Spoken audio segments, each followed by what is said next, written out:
Good morning, guys. um, this morning's video, I actually have two topics in my head, and I'm not really, uh, I may do a second video, but I have two topics in my head, and they're actually kind of closely related, uh, but um, that's why I'm kind of torn on which one to do because they are pretty much the same subject matter. But I'm going to talk about a little bit about. I keep telling you guys that I was going to do a video on Christianity. I mean, first of all, Christianity is such a wide topic, until I can go so many different ways with that. But the thing I think really that I want to talk about is that let's talk about the Christian church and its role in the African American community. Now, the first thing I'm going to do, first place I'm going to start is telling you all where to get a video, a very good video. I'm not necessarily pumping up this guy or whatever, even though I think he is someone that people should listen to. And I've referenced some of his videos before. And his name is The Irritated Genie. The Irritated Genie. And he has a video called From the Plantation to the Pulpit. From the Plantation to the Pulpit. I would suggest you all get that video. And I say that because I can pretty much tell you what it's about, but for the most part, I mean, he goes into so much information and detail and history that I'm not able to right now. Um, but basically, the video is talking about how the slave masters began to introduce, of course, religion, Jesus Christ, and how he began to set up and appoint the preacher, overseer, whatever, and how their role in it and who he chose. Who he chose was very, very important. And so, um, in him choosing who he chose was the ones who were most submissive, the ones who also was a little bit smarter than maybe some of the other ones, the ones who, kind of wanted to please the massa, who we call a lot of times in this day and age the coon, the Uncle Tom, or whatever. He was pretty much willing to do whatever for the massa. And so, like I say, though, in that video, he goes a whole lot deeper into the process of him picking who he would want to choose um, as the preacher over the people, because one of the main things that you have to understand with the preacher, not only does he have to be eloquent and be able to get things across and be convincing, um, he also has to be submissive enough to the pastor, to the massa, to tell the people exactly pretty much what the massa wants them to know in the way that he wants them to know it. And I mean, we see that in Christianity all the time. We see that a lot of times the Bible says one thing, but the preacher will twist it around, turn it around, or whatever, and say it in some other kind of way that will have you thinking something completely different. And this is because, I mean, in this day and age, he's going to the mass schools, the theology schools, and they're getting constant training all the time from the whites, the Europeans, or whatever. This is where the Catholic Church, if a lot of you don't know that, the Catholic Church is the mother church for all Christian churches. uh, you will hear Baptist and Pentecostal and Seventh-day Adventist and all these different people. I'm not Catholic. I'm whatever. I'm Baptist, whatever. But the whole point of the matter is that the orders and the teaching and the way that things are taught is coming down from the Catholic Church. uh, that's just some more history that you're going to have to do. They are the ones who even changed Sabbath for those who follow Sabbath, as far as it being on Sunday or whatever. Um, these are the ones who changed that. They changed it.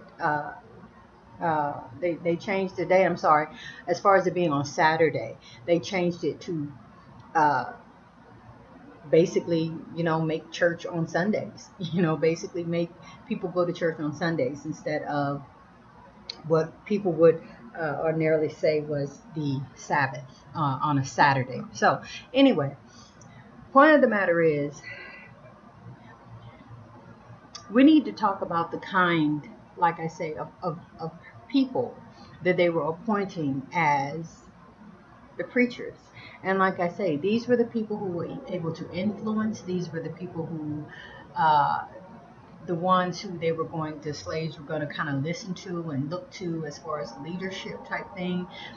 They would probably be ones who were able to read and write, and I mean, because even if we look at Christianity today, how many people blindly go to church, and uh, a lot of times they don't even really follow along in the Bible. They just basically take what the pastor says in the pastor's words. There's so many accounts right now where, a lot of times these churches, excuse me, there's a lot of time where these churches don't even use a Bible. They're using notes and, whatever's coming out of their head and whatever they have been told to say to the people, you know. And so this, to me, in the black community is very, very detrimental. First of all, we see the church and mostly in black communities. I mean, we can see the difference between a black community and the suburban communities. The farther you out you get, the less churches that you see. This is also for a reason. It's the same reason why you don't see the liquor stores and the pawn shops and all these things the further out into the suburbs and into the white areas that you get. And it's all because this stuff is meant to make an influence in the black community. So that's why they're put there. Religion, Christianity, has been, I think I said it in another video, one of the greatest and most powerful tools that they have used on black people. I mean, that's really, I mean, there's no getting around that. They've done all other kind of stuff to us, but having us believe in this deity, this actually made up deity, by the name of Jesus Christ, has been, I mean, because what they did is they played on our spirituality already. They played on the fact that we have a natural connection to the creator. And so, they use that. And basically what they did, they turned around, they tricked us, they manipulated us. And not only that, they they just basically beat into submission so many of our people. I mean, this was not something that, the Africans were, or our people when they came over here. This is not something that they were, already knew or willingly getting into. It was something that was forced, you know and that's why I say, it really it pisses me off when I see white people and hear them making fun of Christianity, and the way black people, do all the, catch the Holy Ghost and all this stuff in church, and just the basic things that they believe, and you have, white people calling them stupid, and how could you believe that, and this and that, and I mean, Look how, I mean, it was forced upon us. It was forced. And then now, that's what I say. I mean, you have to look at really the how psychotic these people are. That your ancestors and your people would force something upon another group of people and then uh, laugh at them or degrade them or humiliate them because of that's just pretty much their way, though. That's what they do. um, but It was a powerful one of the most. I mean, and Christianity is not only taken over among Black people. If you look worldwide, even though it's losing its power now, Christianity was worldwide. And let me show you another thing that I don't know if hopefully my subscribers, because I know you all are so enlightened, that you all would know that. Do we not realize that before every country, every place that Europeans go to take over, to rape, kill, destroy, and steal people's land, property, minerals, and everything from everything of value from them, and basically put them in poverty, they take Jesus Christ. They take the missionaries. The missionaries are the forefronts to basically a war. We don't realize that Christianity is a war that not only has been put upon Black people and Black nations, but it has been put upon the world. It's a war. Jesus Christ is there. The Pope is the one from the Catholic Church, is the one who gives the okay, gives the commission for them to go out and conquer, because that's what they, way back when they were first coming out of the caves. I forget which Pope it was that they said told them to go forth and conquer and take the world. That's what they got. And as we can see, they have been doing this since. And that is where they get their blessings from. The Catholic Church, the Pope, and that's where they get their commission, and that's where they get their blessing from to get up and go out and do what they do. And so they actually really think that they are doing this and getting blessings from their made up deity, Jesus Christ, and He is their blessing, and He has sent them out and to go and take over and do all of the wicked, evil things that they have done, you know. And I mean, it's really so hard when you start talking about Christianity and Jesus Christ and the whole thing, because that is so into our people. Our people, I would dare to believe that religion and this belief in Jesus Christ and Christianity is almost probably in our DNA. I think it's been over all this time, so deeply rooted into us, because I'm not gonna lie, when I was a Christian, when I was loving on Jesus Christ, I loved Him with everything that I had. You wasn't going to tell me anything about Christianity. You wasn't going to tell me anything about my Bible. You wasn't going to tell me anything about my Jesus. And,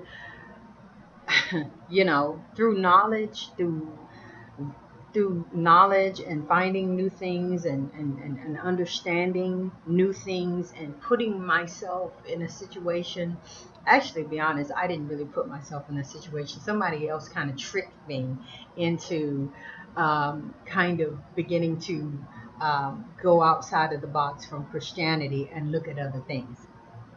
I got tricked, but to be honest, it was the best thing, because seriously, I was totally sold out for Jesus Christ, Christianity, the whole thing.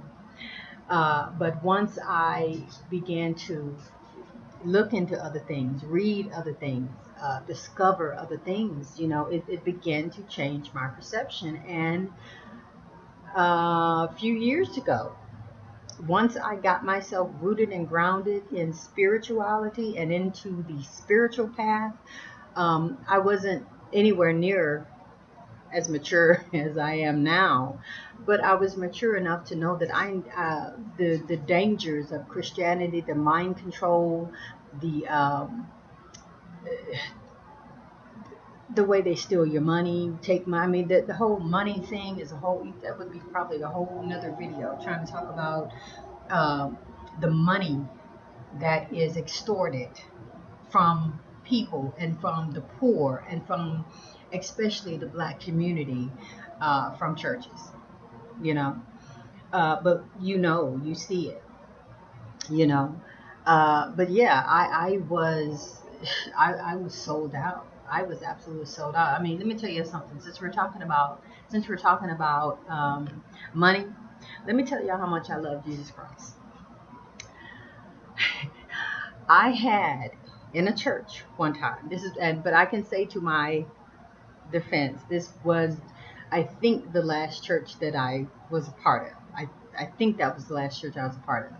But anyway, I mean, they had the music going, they had the people was running around, and everybody was feeling good. And that's another thing that you all need to know, that that's a part of emotionalism, getting you all worked up and everything. The music and the preacher and the singing and all of this kind of stuff gets you all emotional and everything. So anyway, I was feeling all emotional and loosey goosey and everything, and I had in my purse about $200 for my light bill, because I was in Texas and my light bill was really high back then.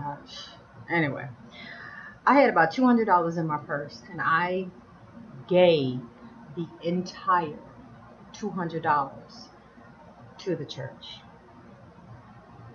I don't know what he was preaching about. I don't know what the sermon was, the topic was, or whatever, but I gave it all. And I was giving in faith, and I was believing that Jesus was going to multiply it and this and that and everything. And what I do have to say is that I didn't get my lights turned off.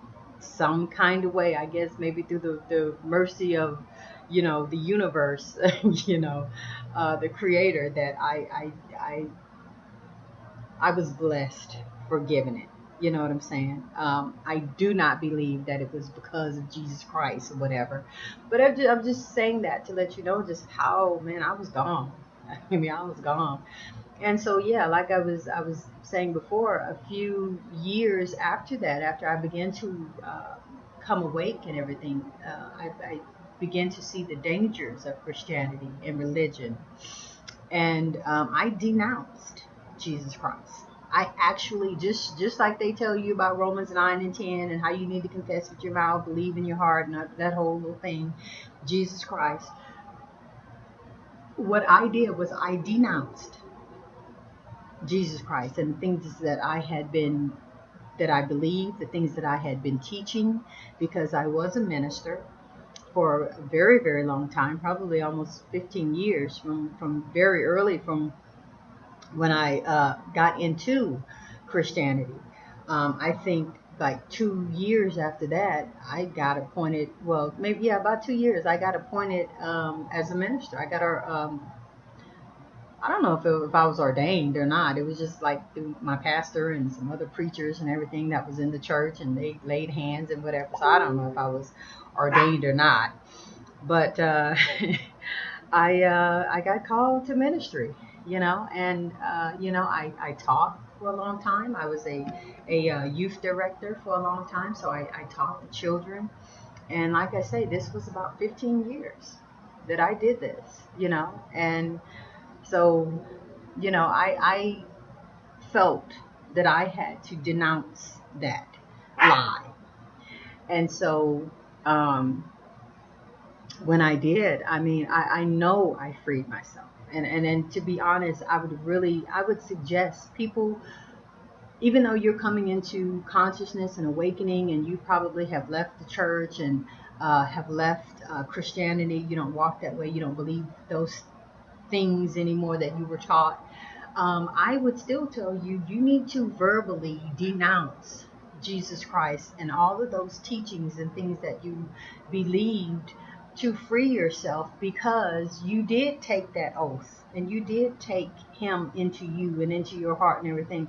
And I'm almost certain that some of you listening were probably just as hardcore Christians as I was. And, I mean, there are certain laws of the universe and laws of creation that just work. And when the scriptures do say that life and death is in the power of the tongue, and you create with your mouth, you actually do. That's just one of those laws of life. It's just a universal creative, I would say it's more of a law of creation. Because when you do, the things that come out of your mouth they are like seeds. They do plant. And so, yeah, I think it's vital that I denounced something that I had made and pledged an allegiance to, because that was in me. I was working. I mean, that was working in my life. And once I did it and once I freed myself, I saw the difference. So, I'm not just saying that haphazardly. I would suggest you all, even though you've come out of the Christian church and everything, I would suggest that you verbally denounce Christianity and especially Jesus Christ and free yourself, you know. So, but as I was saying, the Christian church has been, it is a very, very pivotal and powerful tool used by them on us. If you notice, every riot, every protest, every time black people begin to stand up, who do they call? I just spoke about this a little bit in my other video. They call the preachers. They call the pastors because that's their job. Their job since the plantation has been to, you better keep them in control where they don't rise up against us, where they don't kill us, where they don't whatever. I mean, that turning the other cheek, loving your enemy, the you have no enemy. Basically, that's pretty much what the rhetoric is now in church. If you pretty much the rhetoric now, even though I haven't been in church for a while, it was beginning to change even when I was still in church, is that you have no enemy. He's already been defeated. He's already under your feet. You have no enemy. So, and then the enemy that you do have, that they will admit that you have, is the devil. And of course, we know the devil is a little red entity with some horns and a little pitchfork. They're not actually telling you that the real truth of the matter is that you do have an enemy. You have a living, breathing, walking, pale-faced, straight-haired, small-nosed, thin-lipped devil amongst you every day, talking to you, convincing you, hiring you, firing you. You have to go to him for everything. I mean, that's who it is. That's who it is. And like I say, I'm not saying that because of some rhetoric I've heard. I'm saying that because when you look at the characteristics of the devil and when you look at the things that he does, the things that he's supposed to do, there's only one person, group of people on the earth who's doing that to that degree of wickedness and evilness and getting away with it. So anyway, like I said, you come to your own conclusion. I'm not going to sit here and fight about or try to convince you that the white man is the devil, whatever. There are things that you have to go and read and learn and understand and get to a certain level of understanding to where you convince your own self. Your own self. I am convinced in that of myself. And so, as I say, they have used preachers to, I mean, oh my God, there's just so many ways I could go with this. I mean, they put the preacher up as, there's so many single women in church. So many of these women are head of households, and a lot of times the preacher is the only man pretty much in her life. Because first of all, they're already teaching you and preaching to you against fornication. So if you are a woman or a man, we're talking about single women though. If you are a woman who is following that ideology, pretty much the pastor's only man of authority, of means. Most of them drive nice cars and they're wearing nice jewelry and they're smelling good and looking good and dressing fine and everything. And so that's appealing to a lot of single women in the church. And so he kind of becomes your man in so many ways. Your absent husband. He's the one making decisions. I mean, you follow him, you listen to him, you look to him. And so he has a huge influence on the single mother. He really does. I mean, I hear people saying all the time that I'm just gonna keep on with this video. Like I said, I need to know how much time I have on YouTube, so I'm just gonna keep on with this video and we'll see where it goes. But you know, he has a great influence on the single woman in the black community, and then we look at the fact that the black community is pretty much dominated by the single woman. And so, you hear people all the time, talking about how, Christianity is, well, the single woman or the black mom is, killing the community and, indoctrinating her children through Christianity and everything. But I mean, yeah, that it's something that has been a plan. The man is gone. We know that for the most part, the black man is gone out of the house for whatever reason, whether by his own devices or being in prison, just leaving, or just whatever. We know that. So we know that whatever circumstance there is, it's headed pretty much by the black woman. This man is pretty much the influence on her for almost everything. This is who she's giving her money to. This is who she's giving her time to. I mean, when I was a Christian, I was in church at one point at least 3 to 4 days a week at sometimes, because I was a minister and because the ministers were required to be at everything. Every time church was open, the ministers have to be there. And so, yeah, I was going to church at least 3, 4, sometimes 5 times a week. And even more, because this particular church they had an event for everything. Saturday mornings we was in church, Sunday morning we was in church, Tuesday night, Wednesday night we was in church. A lot of times Friday night they was planning some type of something, and so we had to be there. So I mean, yeah, that was my life, and that's a lot of single women's lives, until, like I say, we can begin to open ourselves up to learning more and taking a different path and really just investigating things. And I mean, looking into things. When I was a Christian, I was so scared to look into other things and listen to anything else. This is why I tell you I was tricked, but I'm thankful that I was tricked into doing it, because otherwise I would not have, because I had always been taught that you only trust the Bible. That's it. You only trust the Bible. And that's what I did. I didn't, that was my truth. And so I didn't see any other reason why I needed to look into anything else, because everything else was a false religion. And the ideology and the viewpoint that a lot of black women especially have, that's their truth.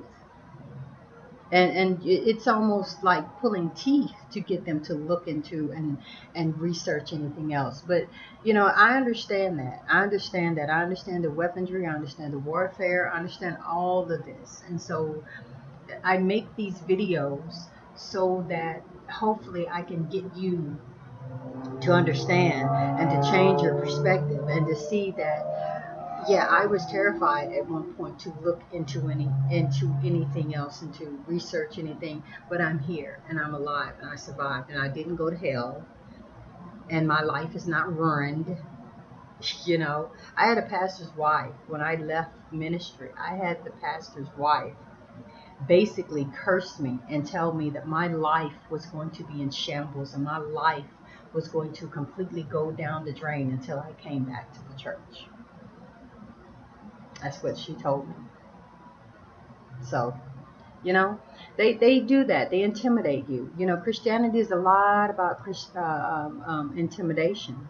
But anyway, I'm gonna end this part of the video, and I'm just the point was that to show you that they have been using the Christian pastor for the mind control of the black community. The black church is pivotal in the continual oppression and mind control on the black community in so many different ways. That I mean, I know I kind of skipped around a little bit, but because there's so many different levels and so many different avenues where the Christian church has influence and power. Until I can't just do a video and just say this did. You know what I'm saying? I have to kind of jump around a little bit. I hope I didn't jump around too much, that I confused you all. But the main thing that I want you to know, look into, and understand is that you need to denounce Jesus Christ. And you need to look more and research into Christianity, the history, um, the beginnings of it, the Nicene Council, the Catholic Church, hell, the devil. I mean, all of this stuff that they built all this up. Now, the wonderful thing is that it is falling. Worldwide, Christianity is losing its influence worldwide. I think the strongest hold, well, I know there's a huge stronghold in Africa. I mean, the Africans, especially the Nigerians, they love Jesus Christ. And I know there's a strong, very, very strong hold still here among African American women. Got to break out of that. I mean, we're going to free ourselves and go to other places. We got to. We have to break that and get out of that. Anyway, you guys, you have a great day. You have a great week. I think I'm going to come back with another video. And until the next video, thank you for listening. Please subscribe and comment. And you have a great day.